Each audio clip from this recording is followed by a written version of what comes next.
Assalamualaikum warahmatullahi wabarakatuh. Apa kabar anak-anak? Semoga kalian baik-baik saja ya. Puji syukur pada Tuhan Yang Maha Esa telah memberikan kita kesempatan di hari ini untuk melaksanakan pembelajaran.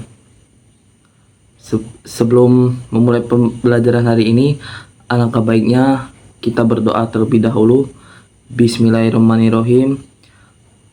Robbil zidni ilma warzuqni fahma. Dalam pembelajaran pada hari ini, tujuan atau capaian pembelajarannya yaitu peserta didik dapat mengidentifikasi Pancasila sebagai pilar berdirinya negara Indonesia. Lalu peserta didik dapat menelaah fungsi Pancasila sebagai pilar negara dalam menciptakan perdamaian. Pada pembahasan pertama, yakni mengenai makna Pancasila sebagai pilar.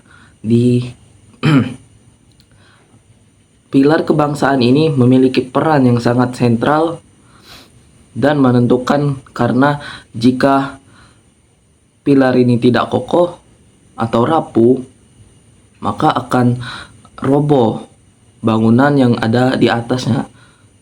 Itulah sangat penting pilar ini. Maka dari itu, Pancasila diangkat sebagai pilar bangsa Indonesia karena dianggap sesuai dengan kondisi negara Indonesia ini yang pluralistik dan cukup bisa dibilang luas dan besar. Dibutuhkan dasar pemikiran yang kuat dan dapat dipertanggungjawabkan agar dapat diterima oleh seluruh masyarakat atau warga Indonesia itu. Inilah kenapa Indonesia menetapkan Pancasila sebagai pilar dalam kehidupan bernegara dan berbangsa. Pancasila ini sendiri diangkat karena memiliki konsep, prinsip, dan nilai-nilai yang mana nilai-nilai ini merupakan kristalisasi dari sistem keyakinan yang dapat di seluruh wilayah Indonesia. Lanjut, pembahasan saja itu fungsi. Mana dari sini fungsi pilar Pancasila ada bermacam-macam fungsi, yakni salah satunya sebagai sumber nilai dan norma-norma dalam kehidupan bermasyarakat. Sumber nilai ini berfungsi sebagai pedoman nilai dan norma dalam kehidupan bermasyarakat, baik antar individu, antar kelompok, atau antar individu dan kelompok, maupun individu dan dalam kehidupan bernegara. Lalu ada sebagai landasan untuk menjaga keutuhan dan persatuan bangsa. Menjaga keutuhan ini memiliki fungsi dalam menjaga keutuhan persatuan bangsa Indonesia. Karena nilai-nilai ini terkandung mengajarkan untuk saling menghargai perbedaan, tidak adanya saling merendahkan gitu, saling pilih-pilih, dan harus tetap memperkuat persatuan. Lalu ada sebagai pedoman dalam pembangunan, terus ada sebagai pedoman berpolitik, ada pedoman sebagai keadilan dan kebebasan dalam berpendapat itu. Lalu ada sosialisasi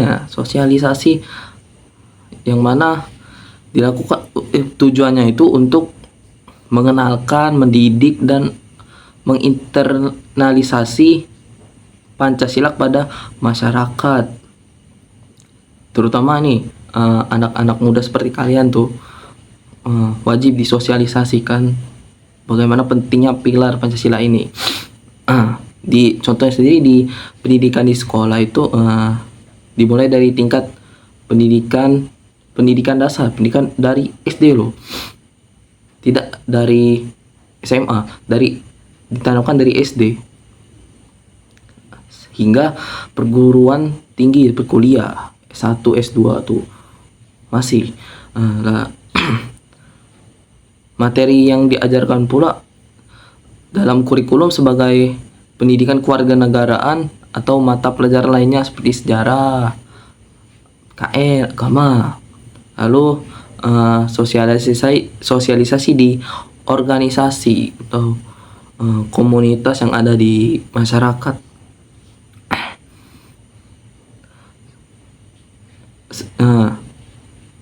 Nilai Pancasila ini sering dilakukan untuk melalui kegiatan komunitas. Untuk dilakukan ini seperti diskusi, seminar, atau webinar, itu workshop dan kegiatan lain yang memasyarakatkan nilai-nilai Pancasila. Lalu ada media massa seperti memberitahu dari televisi, radio, surat kabar, atau sosial media yang kalian punya seperti TikTok, Instagram gitu. Itu bisa juga disosialisasikan melalui itu. Lalu ada yang lain, ada seperti perayaan nasional agar masyarakat tahu, oh ini adalah pilar Pancasila yang sangat penting melalui perayaan nasional. Lalu ada peran pemerintah sendiri. Jika pemerintahnya tidak peduli akan pentingnya sebagai pilar Pancasila sebagai pilar ini, maka ya tidak berguna secara efisien tuh. Jadi peran pemerintah juga harus penting juga. Pemerintah harus ikut serta dalam sosialisasi Pancasila sebagai pilar ini kepada masyarakat gitu. Nah, lalu ya materi yang terakhir itu pilar Pancasila dengan kerukunan yang ada di masyarakat. Yaitu pilar Pancasila ini memiliki peran yang penting dalam menciptakan kerukunan masyarakat melalui nilai-nilai yang terkandung di dalamnya, seperti nilai ketuhanan yang Maha Esa. Nilai ketuhanan yang Maha Esa ini mengajarkan pentingnya menghormati agama lain, saling toleransi, tidak mengganggu umat agama ketika sedang beribadah. Itu contoh salah satunya. Agar masyarakat Indonesia dapat hidup berdampingan dengan damai tanpa adanya konflik agama. Lalu ada nilai kemanusiaan yang adil dan beradab, yang mana masyarakat didorong untuk saling menghormati satu sama lain dan memperlakukan sama manusia dengan adil dan beradab, tidak yang seperti Bapak bilang tadi, tidak membeda-bedakan atau pilih kasih. Lalu nilai persatuan Indonesia yang mengajarkan pentingnya untuk bersatu dan tidak untuk terpecah belah, sehingga masyarakat Indonesia dapat hidup bersatu dalam keberagaman tanpa adanya konflik juga itu. Lalu ada nilai kerakyatan yang dipimpin oleh hikmat kebijaksanaan dan nilai keadilan sosial bagi seluruh rakyat Indonesia, yang mana seluruh Indonesia harus mendapatkan keadilan sehingga tidak menyebabkan balik-balik lagi konflik lagi itu.